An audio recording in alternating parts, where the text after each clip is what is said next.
ಅಂದ್ರೆ ರೊಟ್ಟಿಗೋಸ್ಕರ ಕೆಲಸ ಮಾಡ್ತಾ ಇದೀವಲ್ಲ, ಆ ರೊಟ್ಟಿ ಕೆಲಸ ಮಾಡಿದ್ರೆ ನಮ್ಮ ಜೀವನ ನಡೀತದೆ. ಆದ್ರೆ ಯೇಸು ಸ್ವಾಮಿ ಹೇಳ್ತಾರೆ, ನನ್ನ ಬಳಿಗೆ ಬಂದವರಿಗೆ ಹಸಿವು ಆಗುವುದಿಲ್ಲ, ನೀರಡಿಕೆ ಆಗುವುದಿಲ್ಲ. ಎದರ ಹಸಿವು? ಎದರ ಹಸಿವು? ಆತ್ಮದ ಹಸಿವು. ಈ ಶರೀರವನ್ನು ಒಂದು ದಿವಸ ನಾವು ಬಿಟ್ಟು ಹೋಗ್ತೇವೆ, ಹೌದಾ? 50 ವರ್ಷಕ್ಕೆ ಬಿಟ್ಟು ಹೋಗ್ಬೋದು, 40 ವರ್ಷಕ್ಕೆ ಬಿಟ್ಟು ಹೋಗ್ಬೋದು, ಒಂದು 80 ವರ್ಷಕ್ಕೂ ಬಿಟ್ಟು ಹೋಗ್ಬೋದು. ಆದರೆ ಈ ಶರೀರವು ಈ ಮಣ್ಣಿಗೆ ಸೇರತಕ್ಕದ್ದು, ಮಣ್ಣಿಗೆ ಸೇರ್ತದೆ. ಆದರೆ ನಮ್ಮ ಒಳಗೆ ಒಂದು ಆತ್ಮ ಅದ. ಆ ಆತ್ಮಕ್ಕೆ ಏನು ಬೇಕಾಗಿದೆ? ಜೀವಕರ ರೊಟ್ಟಿ ಬೇಕಾಗಿದೆ. ಆ ರೊಟ್ಟಿ ನಾನೇ ಅಂತ ಯೇಸು ಸ್ವಾಮಿ ಹೇಳ್ತಿದ್ದಾರೆ. ಬರೀ ಚಪ್ಪಾಳೆ. ಆ ರೊಟ್ಟಿಯನ್ನು ನಾವು ತಿಂತಾ ಇದೀವ. ಆ ರೊಟ್ಟಿ ತಿನ್ನುವಾಗ ನಮ್ಮ ಆತ್ಮಕ್ಕೆ ಬಲ ಬರ್ತದೆ, ಇಲ್ಲಾಂದ್ರೆ ಬರಕ್ಕೆ ಸಾಧ್ಯನೇ ಇಲ್ಲ. ನೋಡ್ರಿ, ನಾವು ಇವತ್ತು ಪ್ರಾರ್ಥನೆ ಮಾಡಿದ್ರೆ ನಮ್ಮ ಜೀವನ ಸರಿಯಾಗಿ ನಡೀತದೆ. ಪ್ರಾರ್ಥನೆ ಮಾಡಲಿಲ್ಲಂದ್ರೆ ಏನೋ ಒಂದು ಕಳ್ಕೊಂಡಿದ್ದೀವಿ. ಅದ್ರ ಈಗ ಮೊಬೈಲ್ ಇದೆ, ಮೊಬೈಲ್ ಚಾರ್ಜಿಂಗ್ ಮಾಡಿದ್ರೆ ಅದು ಮೊಬೈಲ್ ನಡೀತದೆ. ಮತ್ತು ಚಾರ್ಜಿಂಗ್ ಮಾಡಿಲ್ಲ ಅಂದ್ರೆ ಏನಾಗ್ತದೆ? ಅದು ಸ್ವಿಚ್ ಆಫ್. ಇವತ್ತು ನಮ್ಮ ಜೀವನ ಏನಾಗಿದೆ ಅಂದರೆ, ಪ್ರಾರ್ಥನೆ ಇಲ್ಲದ ನಮ್ಮ ಜೀವನ ವ್ಯರ್ಥ. ಯೇಸು ಸ್ವಾಮಿ ಅದೇ ಹೇಳ್ತಾರೆ. ಏನು ಹೇಳ್ತಾರೆ? ಲೂಕನ ಸುವಾರ್ತೆಯಲ್ಲಿ 18ನೇ 1ನೇ ವಚನದಲ್ಲಿ ಬೇಸರಗೊಳ್ಳದೆ ಪ್ರಾರ್ಥನೆ ಮಾಡಿ. ಹೋದ್ರಿ ಲೂಕ 18:1. ಬೇಸರಗೊಳ್ಳದೆ ಯಾವಾಗಲೂ ಪ್ರಾರ್ಥನೆ ಮಾಡಿರಿ. ಯಾಕೆ ನಾವು ಬೇಸರ ಮಾಡ್ಕೋತೀವಿ ಅಂದರೆ, ಈ ಲೋಕದ ವಿಷಯಕ್ಕೆ ನಾವು ಬೇಸರ ಮಾಡ್ಕೋತೇವೆ, ಈ ಲೋಕದ ವಿಚಾರಗಳಲ್ಲಿ ನಾವು ಬೇಸರ ಮಾಡ್ಕೋತೇವೆ. ಎಷ್ಟು ಪ್ರಾರ್ಥನೆ ಮಾಡಿದ್ರೆ ಏನು ನಮ್ಗೇನು ಸಿಗ್ತಾ ಇಲ್ಲ ಅಂತ, ಹೌದಲ್ಲ? ಅಂದ್ರೆ ದೇವರು ಹೇಳ್ತಾನೆ, ನಿನಗಾಗಿ ನಾನು ಒಂದು ಇಟ್ಟಿದ್ದೇನೆ, ಆ ಆಶೀರ್ವಾದದ ಬಾಗಿಲು ನಿನಗಾಗಿ ತೆರೆದಿಟ್ಟಿದ್ದೇನೆ. ಆ ಆಶೀರ್ವಾದದ ಬಾಗಿಲು ತೆರೆದಿಡ್ಬೇಕಾದ್ರೆ ನಾವೇನ್ ಮಾಡಬೇಕು? ಪ್ರಕಟಣೆ ಗ್ರಂಥ 3ನೇ ಅಧ್ಯಾಯ 8ನೇ ವಚನ. ಆಶೀರ್ವಾದದ ಬಾಗಿಲು ದೇವರು ನಿಮಗಾಗಿ ತೆರೆದಿಟ್ಟಿದ್ದಾರೆ. ಪ್ರಕಟಣೆ ಗ್ರಂಥ 3ನೇ ಅಧ್ಯಾಯ 8ನೇ ವಚನ.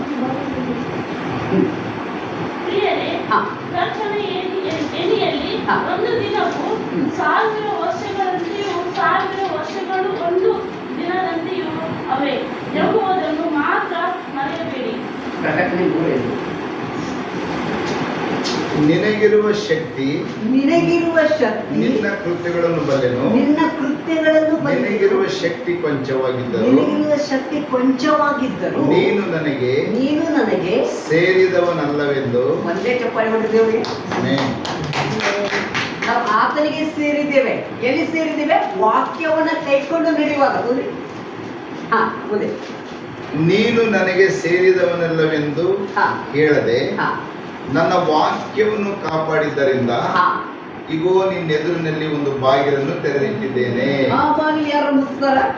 ಇಲ್ಲ, ಯಾರು ಅದನ್ನು ಮುಚ್ಚಲಾರರು. ಯಾರು ಮುಚ್ಚಲಿಕ್ಕೆ ಸಾಧ್ಯವಿಲ್ಲ. ಯಾಕಂದ್ರೆ ಜೀವಕರ ದೇವರು ನಮ್ಮ ಜೊತೆಯಲ್ಲಿದ್ದಾರೆ, ಮಾತಾಡುವ ದೇವರು ನಮ್ಮ ಜೊತೆಯಲ್ಲಿದ್ದಾರೆ, ಯುದ್ಧ ಮಾಡುವ ದೇವರು ನಮ್ಮ ಜೊತೆಯಲ್ಲಿದ್ದಾರೆ. ನಿನಗೆ ಅವಮಾನ ಆಗ್ತಾ ಇದೆಯೋ ಆಗ್ಲಿ, ನಿನ್ ಕಷ್ಟ ಬಂದಿದೆಯೋ ಆಗ್ಲಿ, ನಿನ್ ನೋವು ಬಂದಿದೆಯೋ ಆಗ್ಲಿ, ಯೇಸು ಸ್ವಾಮಿ ಶಿಲುಬೆಯಲ್ಲಿ ಸಾಯುವಾಗ ಆ ಎಲ್ಲ ಸೈತಾನನ ಕಾರ್ಯಗಳು ಜಜ್ಜಿಕೊಂಡಿದ್ದಾರೆ, ಗೆದ್ದುಕೊಂಡು ಬಂದಿದ್ದಾರೆ ಯೇಸು ಸ್ವಾಮಿ. ಇವತ್ತು ಈ ಲೋಕದಲ್ಲಿ ನಾವು ಉಳಿಬೇಕಾದ್ರೆ ಆತನ ಕೃಪೆ. ಪೌಲನು ಹೇಳ್ತಾನೆ 2ನೇ ಕೊರಿಂಥ 12ನೇ ಅಧ್ಯಾಯ 9ನೇ ವಚನದಲ್ಲಿ ಹೇಳ್ತದೆ, ನನ್ನ ಕೃಪೆಯು ಆ ಕೃಪೆಯಿಂದಲೇ ನಾವು ಬದುಕ್ತಾ ಇದ್ದೇವೆ. ಇವತ್ತು ಜೀವನ ಏನಾಗಿದೆ ಅಂದರೆ, ನಮ್ಮ ದೇವರ ಸಮಾನ ನಾವು ಆಗಬೇಕಾದ್ರೆ ಆಗ್ತಾ ಇಲ್ಲ. ಯಾಕೆ ಆಗ್ತಾ ಇಲ್ಲ? ದೇವರು ಹೇಳ್ತಾನೆ, ಯೋಹಾನ 8ನೇ ಅಧ್ಯಾಯ 12ನೇ ವಚನ ಹೇಳ್ತಾನೆ, ನಾನೇ ಈ ನಿಜವಾದ ಲೋಕಕ್ಕೆ ಬೆಳಕು. ಏನ್ರಿ? ನಾನೇ ನಿಜವಾದ ಲೋಕಕ್ಕೆ ಬೆಳಕು. ನೀವು ಹೊರಟೋಗಿ ಇತರರಿಗೆ ಬೆಳಕಾಗಿರಿ. ನಾವು ಆಗ್ತಾ ಇದ್ದೇವೆ. ದೇವರು ನಮ್ಮನ್ನು ಆರಿಸಿದ್ದಾರೆ. ರೊಟ್ಟಿಗಳನ್ನು ತಿಂತಾ ಇದ್ದೀವಿ, ವಾಕ್ಯವನ್ನು ಓದ್ತಾ ಇದ್ದೀವಿ, ಪ್ರಾರ್ಥನೆ ಮಾಡ್ತಾ ಇದ್ದೀವಿ. ನಾವು ಇತರರಿಗಾಗಿ ಬೆಳಕಾಗ್ತಾ ಇದ್ದೇವ? ನಮ್ಮನ್ನು ನಾವು ಪ್ರಶ್ನೆ ಮಾಡಿಕೊಳ್ಳೋಣ. ನಮ್ಮನ್ನು ನಾವು ಪ್ರಶ್ನೆ ಮಾಡ್ತಾರೆ. ಇವತ್ತು ಏನಾಗಿದೆ ಅಂದರೆ ಈ ಲೋಕದಲ್ಲಿ ಸೈತಾನನು ಒಂದು ಆಸೆ ತೋರಿಸಿ ನಮ್ಮನ್ನು ಏನು ಮಾಡ್ತಾ ಇದ್ದಾನೆ ಅಂದರೆ ಮಂಕ ಮಾಡಿಬಿಡ್ತಾ ಇದ್ದಾನೆ. ಸೈತಾನ ಎಲ್ಲಿ ಬರ್ತಾನೆ ಅಂದರೆ ಟಾರ್ಗೆಟ್ ಅಂದರೆ ನಮ್ಮ ಶರೀರದಲ್ಲಿ ಮೊದಲು ಟಾರ್ಗೆಟ್ ಮಾಡ್ತಾನೆ, ಲೋಕದ ಆಸೆಗಳಿಗೆ ಟಾರ್ಗೆಟ್ ಮಾಡ್ತಾನೆ. ಎದ್ರೊಳಗೆ ಆಸೆ ಮಾಡ್ತಾನೆ? ಶರೀರದ ಆಸೆ. ಲೋಕದ ಸ್ವಾರ್ಥೆಯಲ್ಲಿ ದೇವರು ಹೇಳ್ತಾರೆ ಏನಪ್ಪಾ ಅಂದರೆ 9:20 ನನ್ನ ಹಿಂದೆ ಬರಬೇಕಾದ್ರೆ ಈ ಲೋಕ ಪ್ರೀತಿ ಮಾಡಬಾರ್ದು, ಈ ಲೋಕ ಪ್ರೀತಿ ಮಾಡಬಾರ್ದಂತೆ. ಯೋಶೆ ಏನು ಹೇಳ್ತಾನೆ? ಯೋಶೆ ದೇವರು 1:8 ಏನು ಹೇಳ್ತಾನೆ? ನಿನ್ನ ದಿನನಿತ್ಯ ನಾನು ನಿನ್ನ ಸನ್ನಿಧಾನಕ್ಕೆ ಕೂತು ಹಗಲಿರುಳು ನಿನ್ನ ವಾಕ್ಯವನ್ನು ನಾನು ಧ್ಯಾನಿಸ್ತೇನೆ, ನಿನ್ನ ವಾಕ್ಯವನ್ನ ಧ್ಯಾನಿಸ್ತೇನೆ. ನನ್ನ ಬಾಯಲ್ಲಿ ಬಿಟ್ಟರೆ ಬೇರೆ ಏನೂ ಇಲ್ಲ. ನಮ್ಮ ಬಾಯಲ್ಲಿ ಏನದ? ಇಷ್ಟು ಪ್ರಾರ್ಥನೆ ಮಾಡ್ತೇವೆ, ಹೊರಗೋದ್ರೆ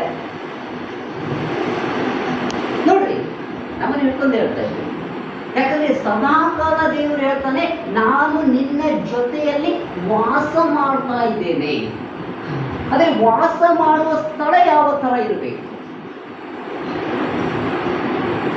ಯಾವ ಸ್ಥಳ ಇರಬೇಕು? ಈ ಸ್ಥಳ ಯಾವಾಗಲೂ